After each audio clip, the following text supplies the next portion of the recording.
Seja muito bem-vindo. Estamos aqui no IDE, o segundo Congresso Online dos Ministérios Pessoais, organizado aqui na Igreja Adventista do Sétimo Dia, em Portugal.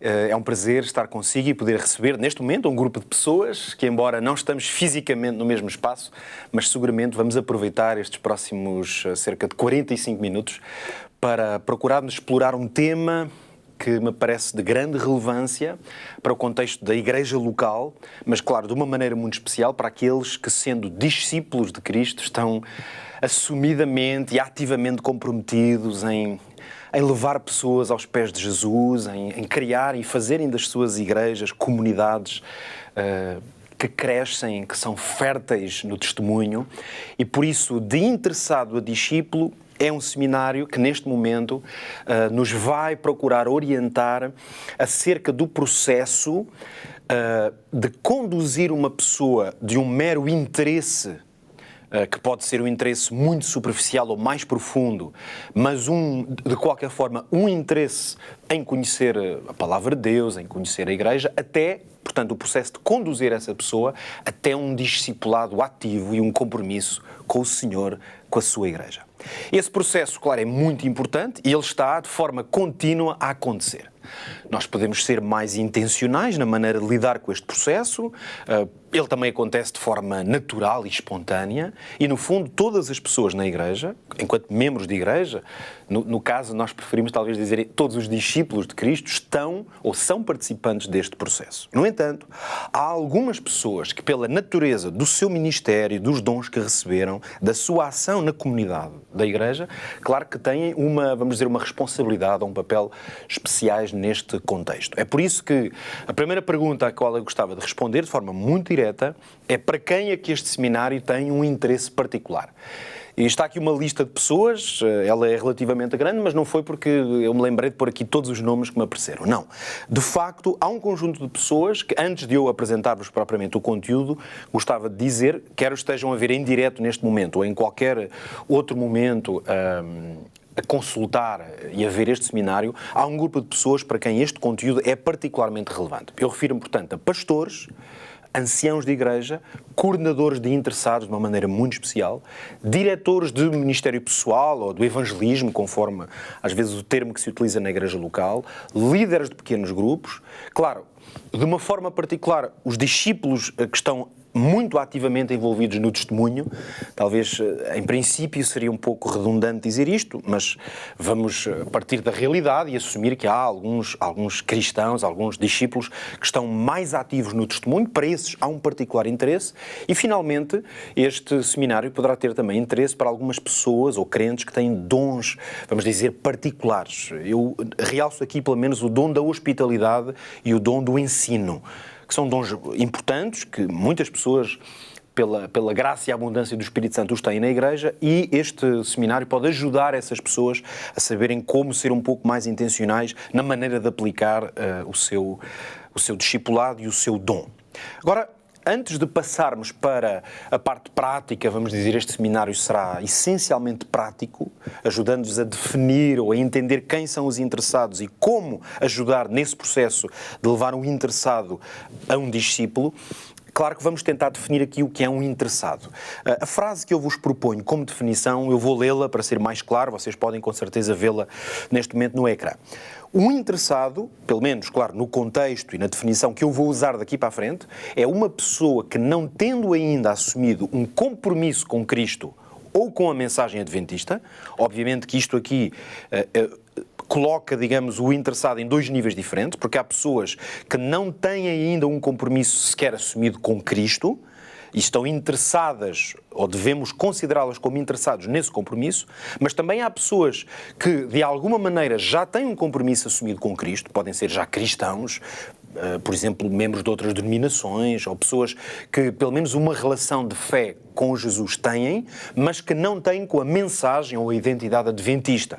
E, portanto, essas pessoas são também interessados, e há pelo menos estas duas categorias. Portanto, são pessoas que, não tendo ainda assumido compromisso com uma destas áreas, dão evidência, pelo menos, de um certo nível de interesse. Portanto, um nível mínimo nesse compromisso, ou, e eu a seguir já vou falar desta alternativa, ou estão pelo menos em condições de ser alcançados pelos esforços evangelísticos de um discípulo. Quer dizer que vamos fazer aqui uma diferenciação entre realmente um interessado e aquilo que vamos chamar um potencial interessado. Eu estou convicto, e a minha experiência pastoral tem-me mostrado que é importante sabermos fazer esta diferença, mas estarmos também atentos a pessoas que, mesmo que não tendo ainda dado passos sequer para poder ser considerados uma pessoa interessada, mas estão em condições de vir a sê-lo. Já vamos explorar melhor estes conceitos. Partindo então desta definição, vamos começar a aprofundar o tema que vos proponho.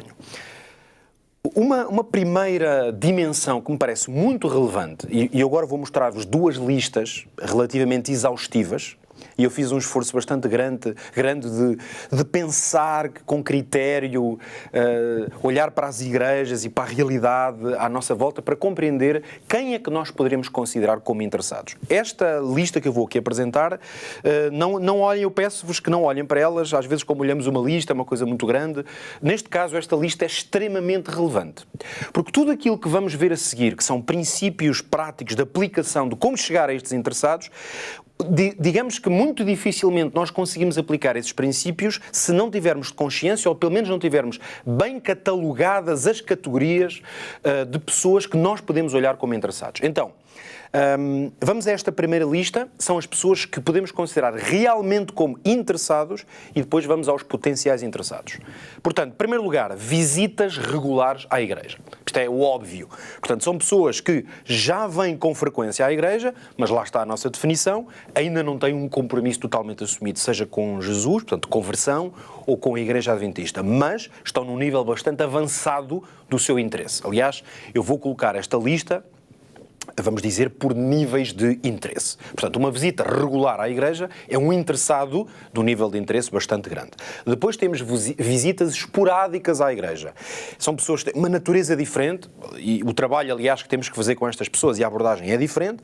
Visitas esporádicas, claro que há uma margem, podem ser pessoas que vêm só numa festa de Natal ou num evento muito especial que são convidadas, ou pessoas que vêm com alguma regularidade, embora seja esporadicamente.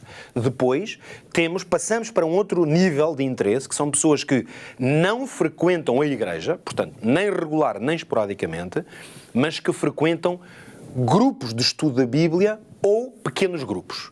E, portanto, existem claramente as pessoas que trabalham nestas áreas do discipulado na igreja, com certeza que podem facilmente reconhecer que há pessoas que nós já conseguimos tê-las num grupo de estudo da Bíblia.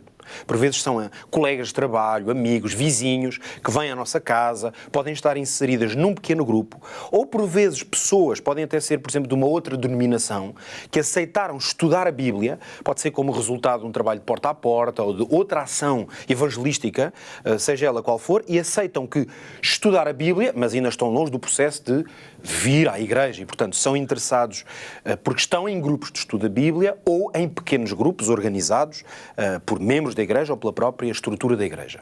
Depois, há um outro grupo importante, que são as pessoas que já manifestaram interesse no passado. Portanto, eu coloco este grupo aqui porque ele é importante. Ou seja, se olharmos para trás, podem ser pessoas que já não estão a vir nem regularmente, nem esporadicamente, nem estão a frequentar nenhum tipo de ação da igreja, mas no passado manifestaram interesse. Ou seja, no passado, olhem para trás, e no passado essas pessoas podem ter vindo à igreja regularmente, podem ter vindo a estudos bíblicos ou pequenos grupos. Não estamos a falar de membros afastados, essa é uma natureza diferente. Aqui no ID vamos ter um seminário que aborda a forma de chegar a membros de igreja afastados. Aqui estamos a falar de pessoas interessadas, mas que se afastaram do interesse. E temos ainda o último grupo, dois grupos que estão ligados e que eu considero de grande importância e que eu pessoalmente há muitos anos no meu ministério pastoral e, portanto, no meu discipulado, eu pessoalmente considero como interessados, que são jovens de origem adventista, mas que ainda não são batizados, É isso mesmo que está a pensar, é mais simples do que parece. Estamos a falar, portanto, dos jovens que frequentam as nossas igrejas, os nossos filhos e netos. Estou a falar de jovens que desde sempre estiveram na igreja, mas que ainda não se batizaram. Vocês vão ver que em tudo o que vamos mostrar a seguir, em termos de princípios de ação, de intervenção junto de interessados, nós deveríamos considerar os jovens não batizados como interessados. O que quer dizer que deve haver um plano intencional para trabalhar com esta faixa, digamos, que nós dizemos da igreja, porque são pessoas que já frequentam a comunidade, mas que não assumiram um compromisso com Cristo. E talvez hoje, não sei se posso afirmar comparativamente com o passado, mas parece-me que talvez mais hoje do que num passado, pelo menos recente, há uma faixa etária em que por vezes não se consegue tão naturalmente que os jovens se batizem, como talvez aconteceu noutro tempo. O que quer dizer que há um trabalho intencional a fazer com este grupo de interessados e, finalmente, eu refiro-me ainda a jovens que frequentam os desbravadores, talvez eu pudesse dizer aqui até outros ministérios da Igreja ligados a jovens, mas aqui falaremos essencialmente dos desbravadores. Portanto, neste caso, reparem, não estou a falar de jovens de origem adventista, portanto, são jovens de origem não adventista, que não estão em nenhum dos outros grupos, mas que frequentam os desbravadores. E nós temos vários jovens, felizmente, dos nossos núcleos locais de desbravadores nestas condições. Claro que o trabalho que é feito nos desbravadores, com esses jovens, já é uma forma de intervenção, mas a Igreja, no seu processo de discipulado, deve olhar para estes jovens como potenciais interessados. A segunda lista, portanto, notem bem esta lista, porque ela é muito importante para a ação da qual vamos falar. E depois há um grupo que eu já na definição distingui como potenciais interessados. Ou seja, se eu olhar para esta lista não consigo classificá-los diretamente dentro de nenhum destes grupos, mas o potencial destas pessoas poderem rapidamente chegar a este grupo é grande. E por isso eu exorto, e esta é a prática que eu tenho já há muitos anos, de considerar um grupo de pessoas com potenciais interessados. Eu consigo identificar 7 grupos distintos que estão nesta lista. Primeiro, o mais óbvio, familiares diretos de adventistas do sétimo dia que não frequentam a igreja. Mas porque são familiares, nós, de uma forma quase natural, acabamos por ter ou acesso a essas pessoas. Por exemplo, se visitarmos um adventista, ele pode ter um marido, uma esposa, um filho, qualquer pessoa em casa que não é de todo adventista, mas que está de alguma maneira num certo radar de interesse, mesmo se a pessoa não manifesta esse interesse.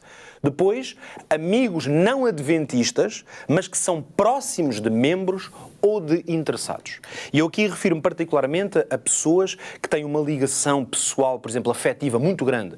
Às vezes aqueles melhores amigos de um membro da igreja são pessoas que, mesmo que não tenham interesse específico, muito facilmente nós podemos trabalhar e alcançar essas pessoas. Depois falo de vizinhos e colegas de trabalho de adventistas, e aqui é um conceito que eu considero de comunidade adventista. Quer dizer que nós, quando olhamos para a nossa igreja local, nós devemos olhar nesta perspectiva. Nós temos os membros de igreja, vamos dizer a comunidade mais apertada, mais próxima. Depois temos uma comunidade de interessados, mas depois temos uma comunidade alargada, que são pessoas que têm cruzamentos, ligações com membros de igreja, e nós podemos fazer um trabalho especificamente com estas pessoas. Eu dou-vos um exemplo muito concreto. Já me aconteceu em diversas ocasiões visitar membros, ainda recentemente me aconteceu, visitar membros de igreja que estão no hospital.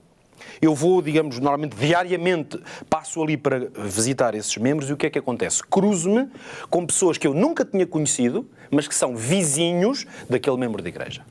Portanto, normalmente o que é que acontece? Automaticamente, no meu caso pessoal, eu sou apresentado, olha, este é o pastor da minha igreja.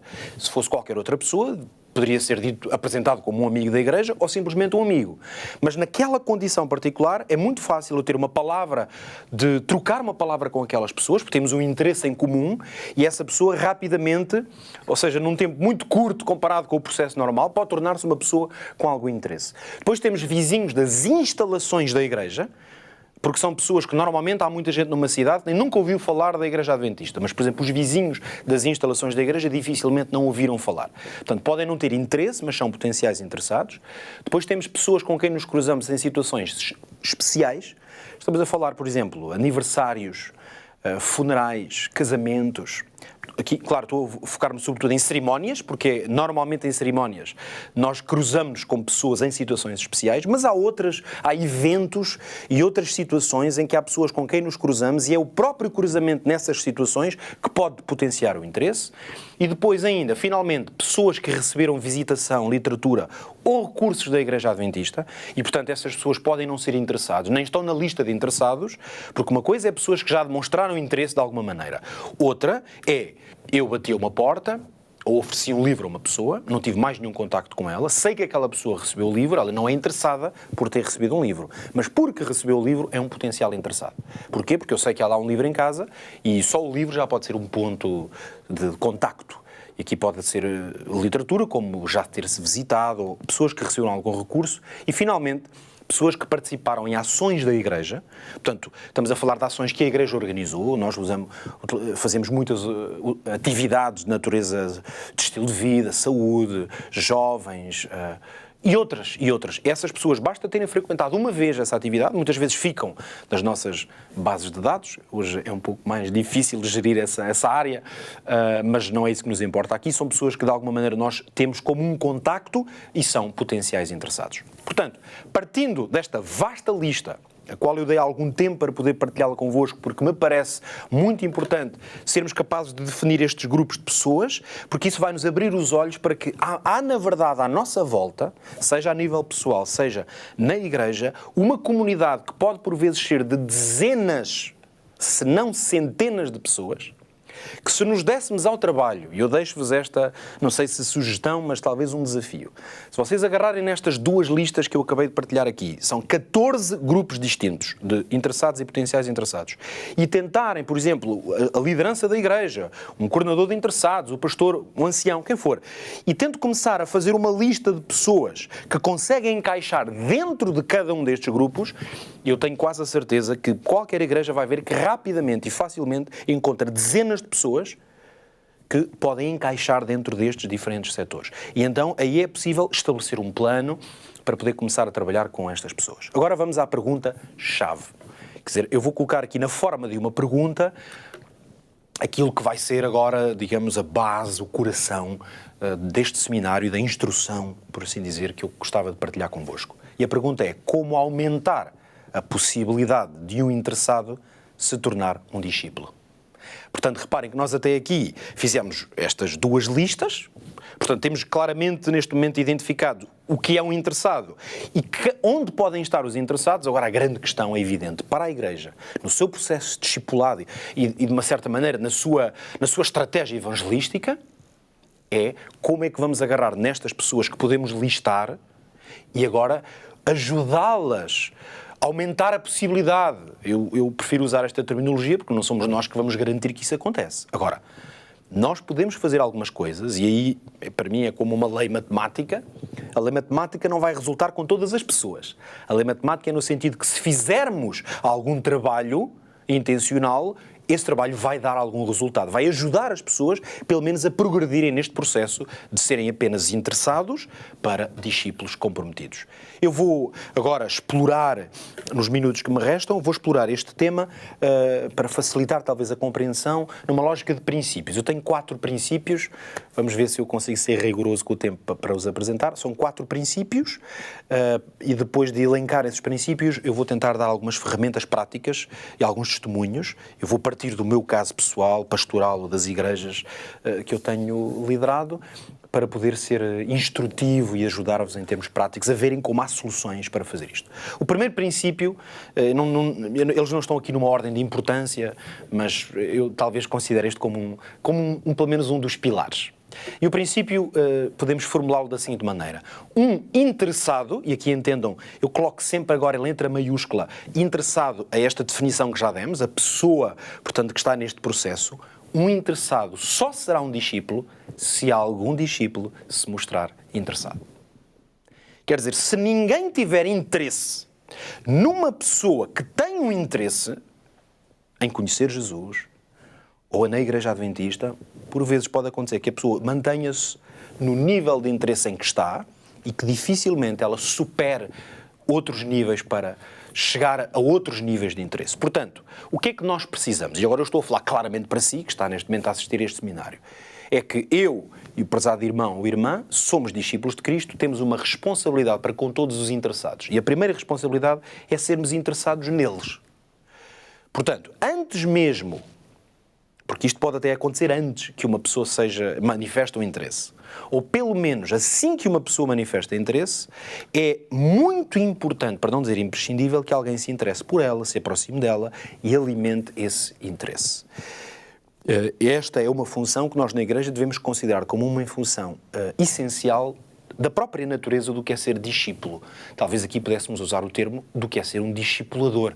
Embora é um pouco uma redundância, porque um discípulo, por definição, é um discipulador. Mas, claro que assim talvez fique mais clara a ideia.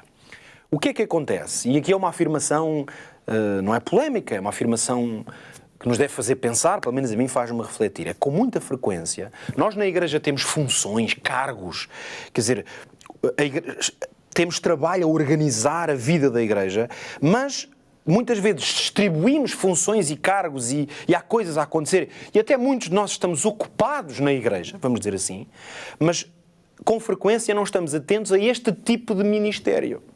Talvez não haja um nome para lhe dar, talvez ninguém pertença ao conselho ou receba um título, com certeza que não é isso que interessa a ninguém, mas não vai haver um nome, porque é um trabalho de discípulo. Portanto, ele pertence a todos, quer tenham cargos, quer não tenham. Os que têm diferentes cargos ou funções na Igreja, a energia que dão a essa função e o tempo que lhe consagram não vai esgotar o facto de serem discípulos.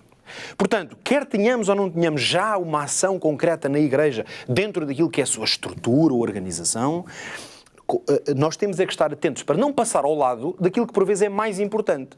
Portanto, se eu passar ao lado de um interesse ou de um interessado que dependia, se calhar, da forma como eu ia trabalhar esse interesse, na verdade eu posso estar ativo, mas a ser muito pouco frutífero. Neste caso, eu penso que pode ajudar-vos a criar uma espécie de paradigma de como é que nós podemos trabalhar com o interessado. Eu coloco, talvez seja mais fácil colocar já aqui estes 4 níveis. Uma pessoa com interesse precisa de que aconteçam 4 coisas. Primeiro, o interessado precisa de ser identificado. Portanto, aqui, o que eu estive a mostrar até aqui, por exemplo, as tais listas de interessados e potenciais interessados, é uma forma de identificar. Mas isso é identificar em teoria, em abstrato. Outra coisa é agarrar nesta lista e chegar a uma igreja e dizer assim, olha, estão a ver aquela pessoa que está ali, ela é interessada por esta razão, porque frequenta a igreja esporadicamente, porque é amigo de uma pessoa da igreja, porque é um jovem não batizado, enfim. A pessoa tem que ser identificada de acordo com um perfil que nós estabelecemos. Depois de ser identificada, estão a ver, isto é o primeiro nível, nós podemos estar conscientes que existem 20 pessoas interessadas, mas se não fizermos nada, a seguir a ser identificada, a pessoa precisa de ser enquadrada.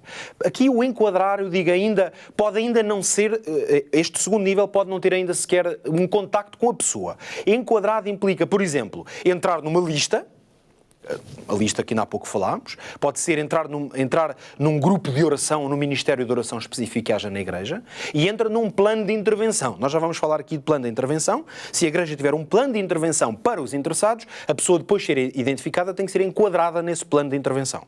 Dizendo, olha, esta pessoa com as características que tem, com os horários que tem, as amizades que tem, enquadra-se a pessoa para haver um plano de intervenção. Depois o interesse tem que ser alimentado, portanto aqui estamos a falar do plano de ação que é delineado e implementado, talvez falte aqui o termo, e finalmente a pessoa tem que ser desafiada.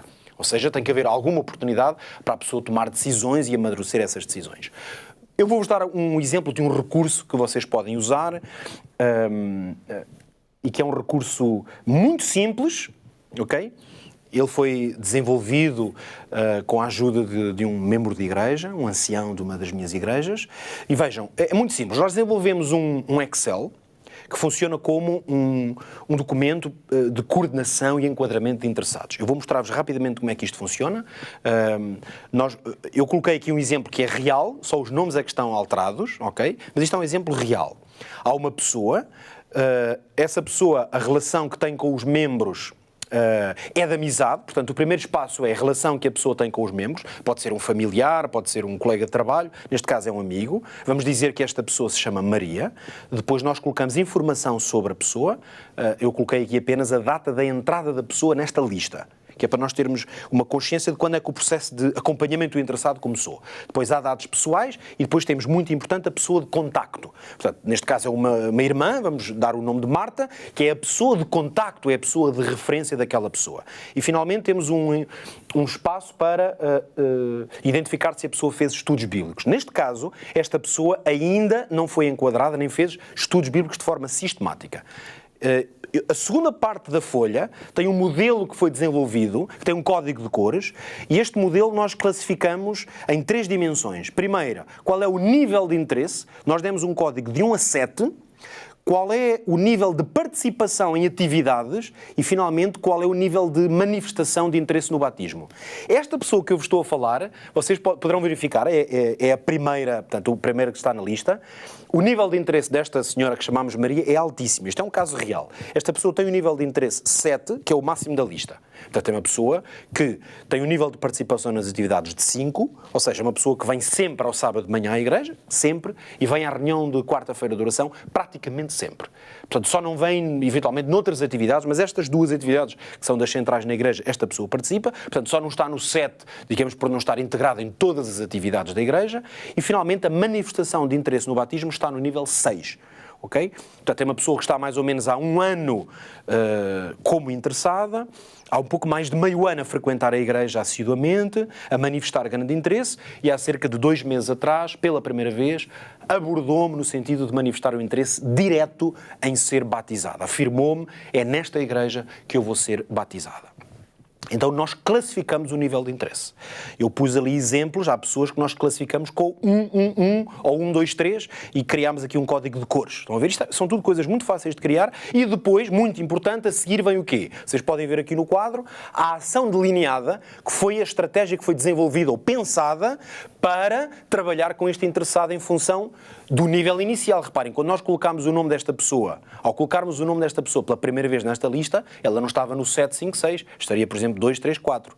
Então nós delineámos, no caso que esta pessoa iria ser convidada para um pequeno grupo, aliás foi através de um pequeno grupo que basicamente o interesse dela começou, que seria visitada e que a amiga, que é uma crente da igreja, devia dar-lhe um apoio muito particular. Todas estas coisas aconteceram, particularmente, nós vamos anotando aqui depois a ação executada. Portanto, esta pessoa de facto integrou um pequeno grupo, o apoio da amiga tem sido muito importante e esta pessoa frequenta a igreja. Ou seja, nós podemos elaborar com um quadro como este, com uma lista muito grande de pessoas, que nos vai ajudar a fazer o quê? Precisamente a ter cuidado de que os interessados estão a ter um interesse particular pela parte de alguém. Vamos ao segundo princípio.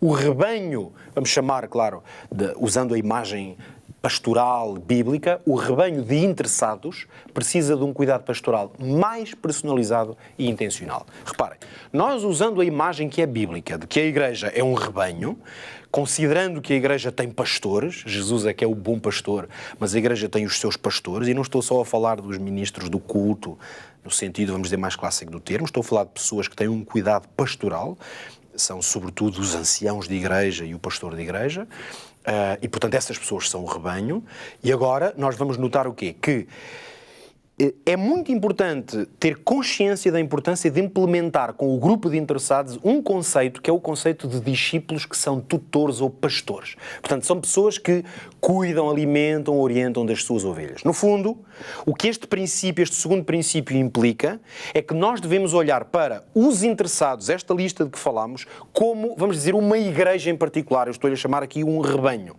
E esse pequeno ou grande rebanho tem que ter um cuidado pastoral mais personalizado, porque os cuidados e as necessidades são muito maiores. Aqui, nestes recursos de auxílio, eu vou propor em termos práticos que o que nós poderíamos fazer é o seguinte: criar um plano de tutoria de interessados. Um plano de tutoria implica que nós temos uma concepção de que a igreja precisa de tutores. Então eu proponho-vos 4 passos numa igreja local para criar um plano de tutoria. Primeiro, é preciso uma equipa de tutores.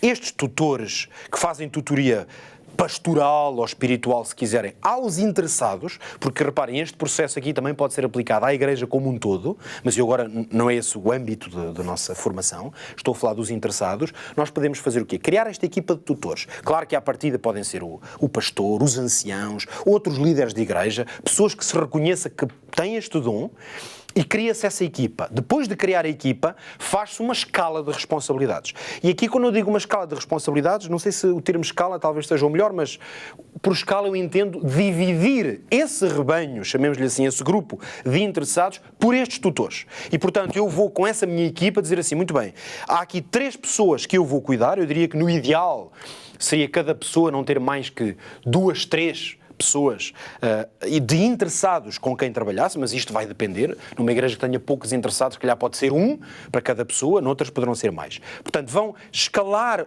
ou dividir as responsabilidades, é essencialmente definir quem é o tutor que vai implementar o plano. E depois, esse tutor vai ser responsável por um plano de intervenção personalizado. Personalizado. Isto quer dizer que há uma pessoa que eu fiquei responsável por ser o tutor daquele interessado e eu sei que é uma pessoa, por exemplo, que eu não posso visitar em casa, até por razões familiares. Então a visita está naquele momento posta fora de hipótese. Mas é uma pessoa, por exemplo, a quem eu posso enviar mensagens. E então eu vou ter um plano, com alguma frequência, enviar uma mensagem àquela pessoa, semanalmente, diariamente, o que seja, para alimentar o interesse. Cada pessoa vai criar um plano de intervenção personalizado. E depois, o 4º ponto deste ciclo são reuniões de partilha e consulta entre a equipa de tutores. Porquê? Aqui vamos partilhar experiências, dizer, olha, eu estou a fazer isto e está a resultar, e talvez isso vai animar ou vai lembrar a um outro tutor, olha, se calhar essa é a estratégia que eu devo seguir. No fundo, há testemunhos, mas não se trata só de testemunhos, trata-se de consultar esta equipa. Claro que eu diria que numa igreja o pastor deveria talvez liderar ou estar fortemente envolvido nesta equipa de tutores, porque esta equipa de tutores, nestas reuniões de partilha e consulta, também podem receber, por exemplo, formação, treinamento para o fazer.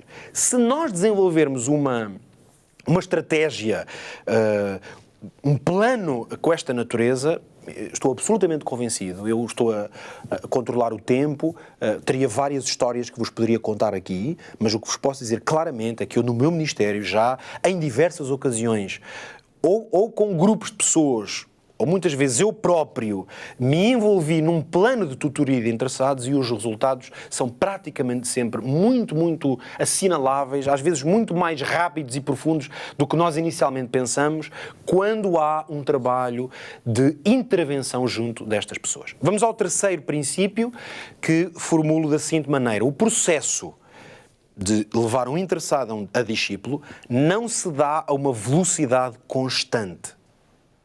Ou seja, há momentos-chave ou momentos mais frutíferos para o crescimento. Isto é um princípio que eu coloco aqui, prezados irmãos, claramente a partir da minha experiência pastoral, como discipulador.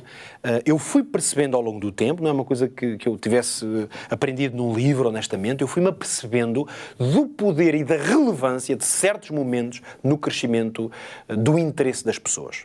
Portanto, um recurso de grande potencial neste processo, portanto, estou a falar do processo de levar um interessado a discípulo, há para mim um recurso que tem um potencial quase como nenhum outro, que é saber identificar estes momentos e agir, nesses momentos, agir de forma assertiva, sábia e ousada. Eu poderia aqui agora distinguir porque é que utilizo estes 3 termos, mas não o vamos fazer. Portanto, forma assertiva, sábia e ousada definem como que a postura que nós devemos ter para, nesses momentos, quando os identificamos, dizer, este é um momento muito importante, agora eu devo focar o meu interesse nesta pessoa de uma maneira muito particular. Vamos aqui a alguns recursos práticos que eu vos proponho. Em primeiro lugar, façam uma lista de momentos importantes. E agora tudo o que eu vou dizer aqui são recursos práticos que vocês podem aplicar a pessoas, estou a falar do vosso rebanho ou do vosso grupo de interessados, ok? Então vocês precisam de fazer o seguinte: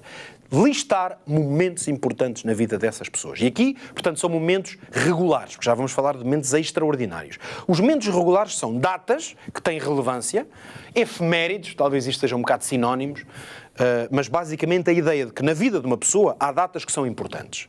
Se nós temos acesso, ou até podemos perguntar, estão a ver, é aqui que entra aquela tal intencionalidade. Eu posso perguntar, saber, listar, para que nesses momentos importantes eu esteja presente, eu tenha uma atuação em concreto. Vamos ver como isto ainda pode ir mais a fundo. Em conversas informais, eu posso obter e assinalar informação relevante na vida daquela pessoa que é interessada. Isto aqui já implica, obviamente, eu ter um conhecimento ou acesso à pessoa, não é? Mas numa conversa informal, muitas vezes obtém-se informações importantes. Eu dou-vos um exemplo. Estes exemplos aqui, eles aplicam-se a diferentes grupos daquela lista inicial. Mas, por exemplo, jovens, lá está aquele exemplo de jovens não batizados que estão na minha lista de interessados.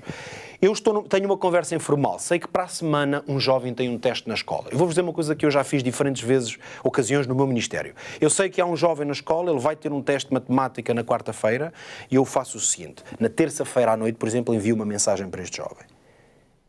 E desejo que o teste corra pelo melhor, oro por ele, digo-lhe que estou a orar por ele e dou-lhe força para ele estudar. Outra coisa que já fiz é ligar. São pessoas que eu sei que posso ligar facilmente. Eu ligo antes, consoante a pessoa, eu posso orar com a pessoa rapidamente, antes do teste, ou desejar-lhe o melhor, ou ligo depois, a perguntar como é que correu. Por exemplo, audições. Podem ser jovens ou pessoas que tenham audições, por exemplo, musicais. Pessoas que vão fazer viagens. Reparem, há uma pessoa... Eu aqui, por exemplo, dou-vos exemplos, faço isso com alguma frequência com pessoas que estão interessadas, pessoas que frequentam a igreja, visitas, pessoas que frequentam a igreja assiduamente. Eu sei que elas vão fazer uma viagem. Essa viagem pode ser de férias, pode ser em trabalho. Eu posso ter o cuidado de fazer o seguinte, de contactar a pessoa antes da viagem, desejar-lhe uma boa viagem, orar com a pessoa. Okay? Ou alguma forma de intervenção, porque é um momento importante. Reparem que o que estamos a dizer aqui é, ou estamos à procura de, lembrem-se que o princípio é, há momentos que são chave. Pessoas que têm consultas médicas, ou pessoas que estão a tomar decisões importantes, sejam elas quais forem, podem ser decisões mais caseiras, ou de maior relevância na vida, mas eu sei que a pessoa tem que tomar uma decisão. Então eu posso ter uma ação com a pessoa em função dessa informação. Finalmente, dizer-vos que é muito importante a presença e a ação especiais em momentos de grande significado. E aqui não são precisas muitas palavras, mas eu não tenho medo de vos dar ênfase no quanto isto é importante. A nossa presença e a ação em momentos de grande significado na vida de uma pessoa fazem o seguinte, amplificam a dimensão da nossa ação. Estou a falar como momentos em que uma pessoa está de luto, portanto, momentos em que o interessado, nós estamos a falar de interessados, claro que isto também se aplicaria à igreja como um todo, mas aqui vamos focar nos interessados. Eu sei que uma pessoa que está na lista de interessados está de luto. E aqui, por exemplo, eis um exemplo bom para falar daquela lista de potenciais interessados. Reparem, eu conheci um vizinho de um irmão na igreja no hospital. Foi-me apresentado como pastor. Eu vim a saber por esse membro que esse vizinho, a esposa, o marido, alguém da sua família faleceu. O que é que eu faço? Vou ao funeral. A pessoa só me viu uma vez no hospital, cruzou-se comigo, mas eu vou. A pessoa vai se recordar, eu digo, sou o pastor da igreja da sua vizinha, vim aqui para estar consigo, para o animar e desejar o melhor para a sua vida. Momentos de doença, nascimentos de filhos, nestes momentos especiais, se nós tivermos uma intervenção especial junto dos interessados, como que fortalece e cria condições para a pessoa subir no nível do seu interesse. E finalmente o último princípio, em poucos minutos, este princípio tem duas premissas. São quase, eu afirmo mesmo que são duas certezas. Mas vamos chamar-lhe premissas aqui. A primeira é que ninguém quer mudar de religião. Isto que é uma coisa tão simples e tão básica. Ninguém quer mudar de religião ou de igreja, se quiserem. A maneira mais simples de perceber isto é, eu pergunto, estimado irmão ou irmão que está desse lado, o irmão está interessado em mudar de igreja? Está cansado da igreja adventista? Está a ponderar, dizer assim, não, eu acho que precisa de outra igreja. Não, o irmão não está.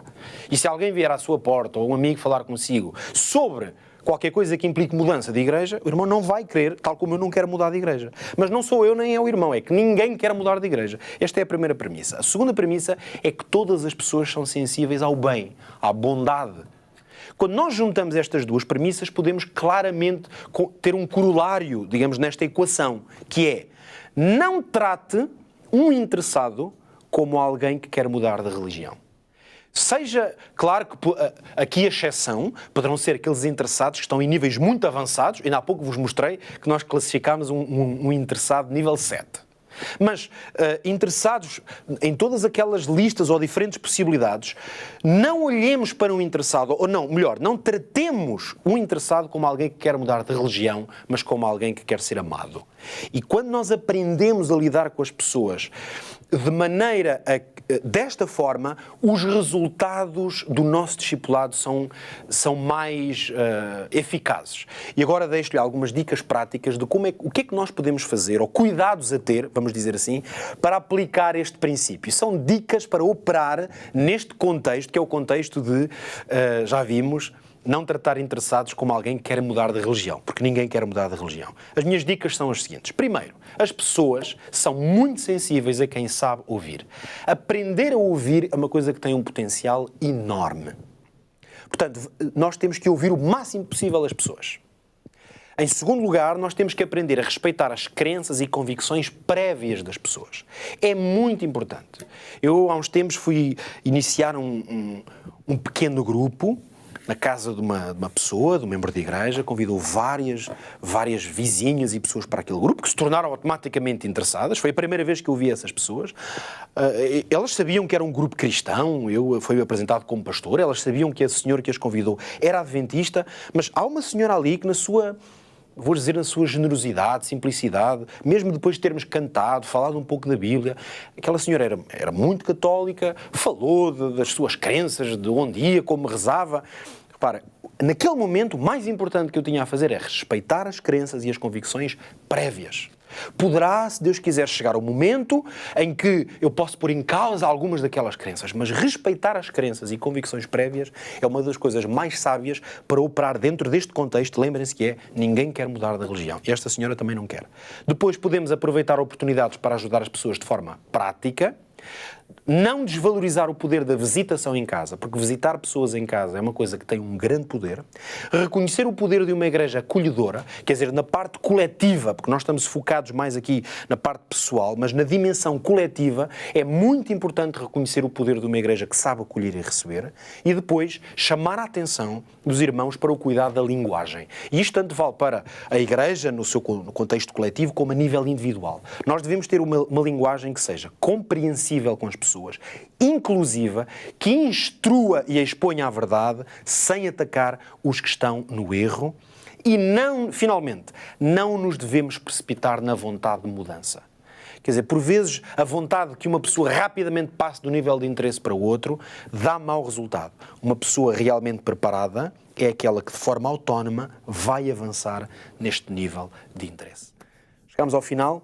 Eu desejo que estas reflexões e princípios sejam muito úteis no seu discipulado e o ajudem no trabalho com esta faixa importante da nossa comunidade, aqueles que estão interessados, que pela graça de Deus hão de ser também eles discípulos. Vamos ouvir agora algumas perguntas. Foram muitas as que, entretanto, recebemos. Pastor Pedro Esteves, começo pela primeira. No âmbito de uma comissão de nomeações, de acordo com que perfil se deve procurar um coordenador de interessados e que importância tem que exerça as suas funções como um ministério e não como um cargo? Sim, muito interessante, realmente. Eu diria que há 2 ou 3 linhas que a mim, pessoalmente, da minha experiência, me parecem mais importantes na questão da coordenação de interessados, que é necessário, ou é importante, pessoas que tenham dons na área do relacionamento. É claro que nós poderíamos estar a falar aqui apenas de uma pessoa para coordenar. É claro que se for uma pessoa que coordena uma equipa, se quisermos falar já desta ideia de tutores ou discipuladores, mas considerando que muitas das nossas igrejas não estão nesse nível e o coordenador de interessados é mais a pessoa que vai estar atenta e vai ela própria lidar com os interessados, eu creio que nós devíamos olhar para pessoas que tenham dons que realmente impliquem uma boa capacidade de relacionamento. Pode ter a ver com hospitalidade, pessoas extrovertidas, que se sentem bem no companheirismo, no diálogo. Portanto, a mim parece-me que esse é um aspecto muito relevante. Depois, é evidente que há uma outra dimensão que é importante, que é pessoas que são bem conhecedoras da comunidade, Claro que pode haver pessoas, às vezes, que ainda estão até recentemente na Igreja e que podem estar muito atentas a esses factos, não é? Aos interessados, sem ter um grande conhecimento da comunidade. Mas é evidente que uma pessoa que conhece bem a comunidade, mesmo que não seja um líder forte na comunidade, mas uma pessoa que conhece bem os membros, onde moram, a comunidade, normalmente são pessoas que conhecem facilmente as tais relações pessoais, as circunstâncias. Talvez estes, para não me alongar muito, estes 2 critérios podem ser úteis. A próxima pergunta foge um bocadinho do âmbito desta temática, mas não deixa de ser importante precisamente por estar na ordem do dia. Tem a ver com a folha de Excel, que há bocadinho o pastor mostrou, com os dados a recolher dos interessados para uma igreja. Não deveria ter o consentimento por parte das pessoas que constam nessa lista? Essa pergunta é... Eu há bocadinho só não me referi mais a esse aspecto, honestamente, por uma questão de controlar o tempo.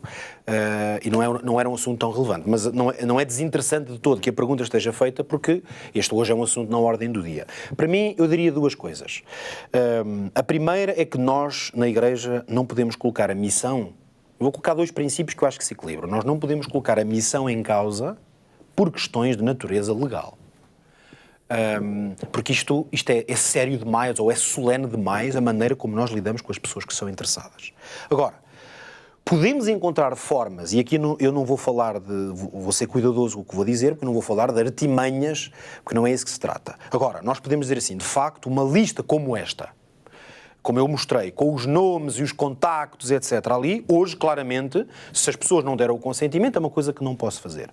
A sugestão que eu pessoalmente dou, e que na verdade pratico, é e aqui tanto posso ser eu como podem ser membros de igreja, anciãos, etc., posso ter, por exemplo, contactos pessoais de pessoas que estão no meu telefone pessoal.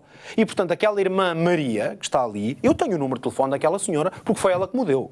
E, portanto, é evidente que nós não podemos entrar, digamos, numa espécie de paranoia, se me permite a expressão, como se nós não pudéssemos ter contactos pessoais e uma pessoa dar-nos o seu e-mail ou o seu telefone. Então eu penso que o que nós podemos privilegiar neste caso é garantir que as pessoas interessadas estão em listas pessoais e que eu tenho o contacto de 3 ou 4 pessoas que me parecem muito importantes e se calhar o ancião de igreja, o coordenador de interessados, tem também os telefones de outras pessoas e dessa forma, não é uma artimanha, esta é a forma natural de agir e de estar. Eu tenho contactos de pessoas que me são próximas ou em quem eu tenho interesse em contactar e eu diria que talvez, sendo prudente, hoje provavelmente deveríamos evitar ter listas como esta que eu mostrei e ter os dados todos ali, a não ser com pessoas, e aqui eu diria que só nos níveis mais avançados de interesse é que eu podia perguntar a uma pessoa se podia ter o contacto dela e usar os meios necessários para ter um consentimento para isso. Próxima questão. Como ajudar um familiar que já frequenta a igreja há alguns anos, mas não se mostra interessada a entregar a sua vida a Cristo? Sim. De facto, eu tenho notado que entre os grupos mais difíceis de trabalhar desta forma são pessoas... Vamos dizer assim, talvez seja fácil de entender que esse é um caso. São pessoas que já estariam naquelas listas que eu mostrei, mas que podem estar naquela lista há 20 anos. Porque se nós dissermos que o marido de uma irmã, lá está um exemplo concreto, não é que não é crente, não é adventista, mas a irmã é crente há 20 ou 30 anos. Essa pessoa é familiar de um não adventista há 20 ou 30 anos. Com frequência, essas são as pessoas com quem é mais difícil trabalhar, no sentido em que elas nunca tomaram uma decisão, porque é que hão de tomar agora, não é? Agora, isto não implica que não haja diferentes formas de estabelecer um plano de ação. Para dar uma ideia ou 2 práticas, eu diria que, aliás, eu pessoalmente já tive a alegria de batizar e conduzir pessoas a Jesus exatamente nessa situação. Eu diria que as 2 coisas que eu até hoje vejo como mais poderosas são pequenos grupos, porque às vezes essas pessoas, familiares, nunca mostraram interesse, mas também nunca houve um pequeno grupo em sua casa. E eu digo, havendo possibilidade de fazer um pequeno grupo nessa casa, porque às vezes essas pessoas vão se aproximando, ouvem, conseguimos criar relações. E a segunda, que é estar muito atento ao contexto, à realidade dessa pessoa, que foi este princípio final, o terceiro princípio, que é usar circunstâncias especiais. Não deixar passar quando houver uma oportunidade especial. E finalmente a última pergunta, e peço desculpa porque já estamos a avançar mesmo no tempo, já até ultrapassamos. Que género de projetos se podem desenvolver para os jovens adventistas do 7º dia em idade académica, mas não batizados? Essa talvez seja uma das áreas em que se um jovem... Eu vou-me tentar focar no âmbito deste seminário, que é, neste caso, seriam jovens universitários não batizados. Ou seja, que não têm um compromisso e, portanto, eu considero, como mostrei, como interessados, não é?